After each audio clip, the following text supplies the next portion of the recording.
So I got another haul. It seems like this is my lot in life. So this one, both of these, this is kind of a weird thing. Both of these have gotten lost. They weren't really lost, but they were lost to me. This is a Bricklink haul, and this is from Battery Powered Bricks. They both ended up at my post office box.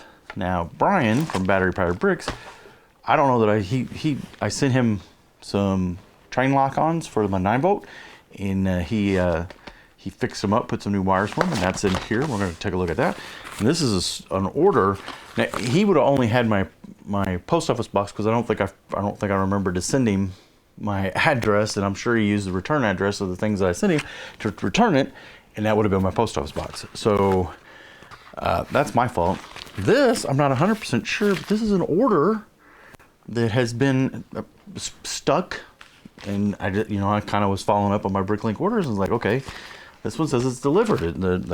The seller sent me the tracking number, or actually they just posted it in Bricklink and didn't think much about it. I looked at it, it said delivered. I thought, that's weird. So I start looking, I'm like, no, the parts isn't here. And then I looked at the tracking information again, because I've had it before where, you get the wrong tracking information. And, it said it was delivered to Mount Vernon, which is where I live.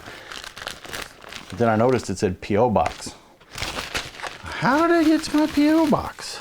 So it got to my P.O. Box because at some point I changed my P.O. Box, or my personal address in Bricklink, to my P.O. Box. So Bricklink keeps track of two different addresses. One is your shipping address or your store address. The other is your personal address. Well, my personal address, if I order something, I want it to come to my house. But things that I ship out to just from the store, I want them to go from the P.O. Box so they stay tied to the business. So that's how this one got messed up. This one, I just never sent Brian my address. So, okay, what did we get in this one? Okay, so these are some old train doors, okay? And these are some of the windows that go in them. I bought some of these because, let's see, is it the little window up, I think? Let's see if we can get that snapped in there. There we go.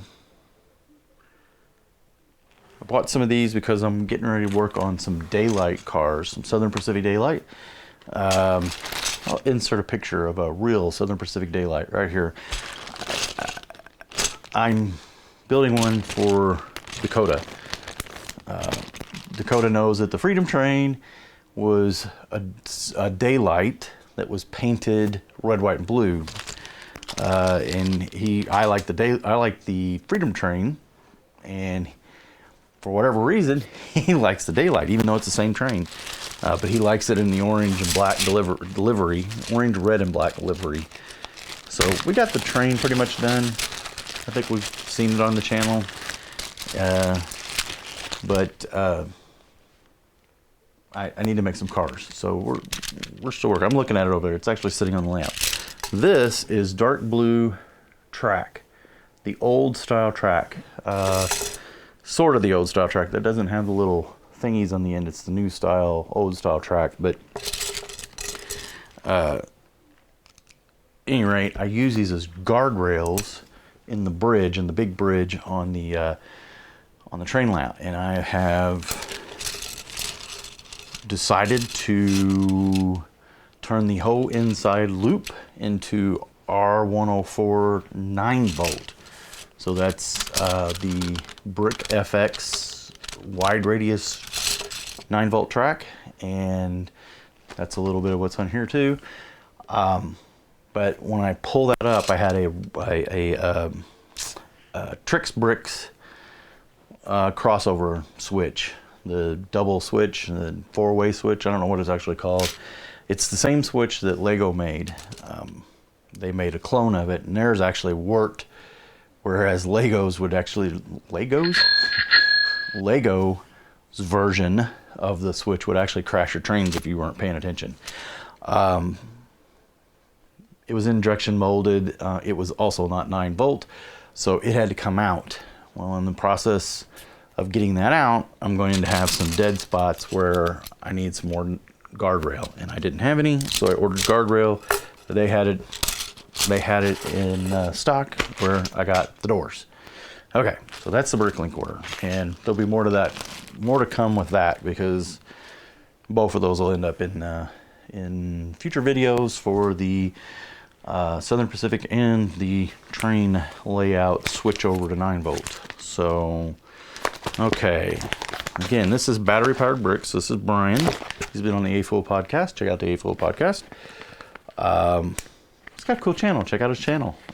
He does a lot of, well, as his channel name implies, he does a lot of things with the powered up, not the powered up, the power function stuff. And so he's doing GBC models. He does remote control cars. He's got some really cool looking cars. His GBC models are coming along. He's gonna have a great GBC setup. He's automated some train layouts. He's done some. Go check out his channel. It's a cool channel. He's a good guy. Go check it out. He's also the moderator for our A-Full podcast Discord. And if you're a member of the channel and you haven't joined the Discord yet, look in the comment section under a members only comment for the Discord. If you're not a channel member, join the passenger list. Okay, and then do all the other little YouTubey things like subscribe and ring the bell. All right, we were just discussing overpacked and underpacked. He has got this well packed. This tape, I don't want to tear it up because I can see the note. There's a note inside there. I like notes. Just don't want to tear up the note. All right, here we go. We're getting there. We're getting there. Slowly but surely. I think some people just struggle or like to watch me struggle. Oh, what? I see something extra. Oh, looky there. Okay, let's start with these. This is what I sent. Let's start with the note. I'm so careful to not tear up the note. Oh, Joey, may your trains never travel in darkness. Brian, aka Battery Powered Bricks. Yes, thank you. These are so cool. So I guess we're gonna look at the extra. These are the little pieces, the lights that go in like the Metroliner. There was something else I think I got. At any rate, these are the lights. My Metroliner didn't have lights in one of them. At any rate, that's the light. That's the 9-volt light brick, and he has sent me 3 of those. Thank you, sir. Thank you very much. Those will get used. And then these are 1x2 electrical plates. So what that means is, as you stack these up, well, here's a 2x4 electrical plate. There's a little bit of, you can see just a little bit. There's power pickups on these sides, and then you can see it on the inside of the plate right there. And these, as you stack them on, they pass electricity through the plates. And then you can stack your lights however you want. So if you need your light up a plate and a half or 2 plates or whatever, you can use these electrical plates. So those are very cool too. I don't have many of those at all. I have a couple that came in some space hauls. So I am very pleased to get those. Very, very, very pleased. All right, so let's continue on with this. This looks interesting here. This is a cable. So Brian is really good at making these cables. He's, oh, look at that. Yeah, so he's found the secret formula to the wire, to replace the wire. So this is just the standard 9-volt. Oh yeah, that feels right. Man, you're right, Brian. That does feel. So these are the standard 9-volt connectors. So they work with the same as this plate, or this plate works with these, however you want to go. So this is what, the 9 foot 9 inches, foot long, whatever that is. That is awesome. That's good. That one will come in handy. This one is for the 9-volt like monorail, or it's used in it goes from the battery box to the motor. So this is the shorty. These are pretty valuable. Very good, very good. That'll get used too. And then this, ooh, this is a nice one here. Get it apart. This is conversion from 9-volt to powered up. Now there's a kind of a cool thing here with this. This is going to be a good long one too. Oh yeah, look at that. So it's got the powered up converter on one end, or connector on one end, and then the 9-volt connector on the other. One of the things this is really good for, Lego made 9-volt motors that did not have metal wheels. They went with a remote control system, one of the early remote control systems. So they had plastic wheels, so there's no pickups, but they had the same connectors on top that the lights where like these lights would work off of. They had the connector on top of the motor, and then there was another 9-volt type battery pack, and you could power the motor from that. Okay, I wish I could remember which set used that. Hopefully I can insert the picture of that set here.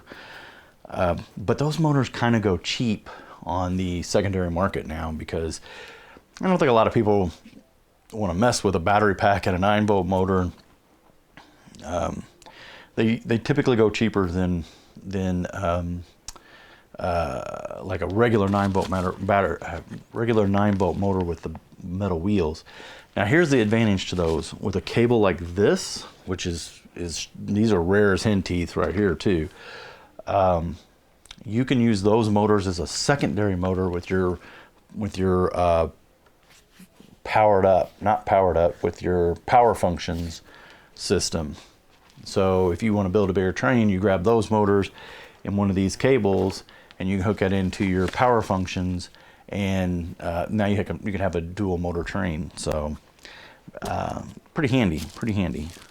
So you sometimes still need to use the little switch to reverse the polarity, get your train to go backwards and forward, or get your train, one motor to go forward, one motor to backwards. So, okay, any rate, Brian, thank you for the wires. These will get used. These are very nice, very nice. Okay, windows, doors. Now, I sent him these connectors. These are the track lock-ons, as they're called in the train world anyway. Let's see, get these untangled here. There we go. He did an excellent job getting these. I'm undoing them the wrong way. That's the problem. That's the problem. I'm done doing them backwards. There we go. Okay. And I asked for these to be super, super duper long. Look at that, 6 foot. That's a wingspan here. So this is what goes on the track. Feels like I just did a video about this. All right. So I had a set, and the wires were all messed up as they normally are. So that goes across there. And then I got 6 foot that I can route this wire to my 9-volt transformer, because I don't know where I'm going to route it. Yeah, I just don't know where this is going to be versus where I'm going to put the transformer. Now, typically you would put it close, but I may not put the transformer right at the layout level. I don't know yet. So I wanted some room, and he made me some room. So I have 2 of those. He made me up 2. We're not going to open this one. Got this one. So yeah, and you know, the wire, man, that wire is perfect. You did really good on finding that wire, Brian, because there's a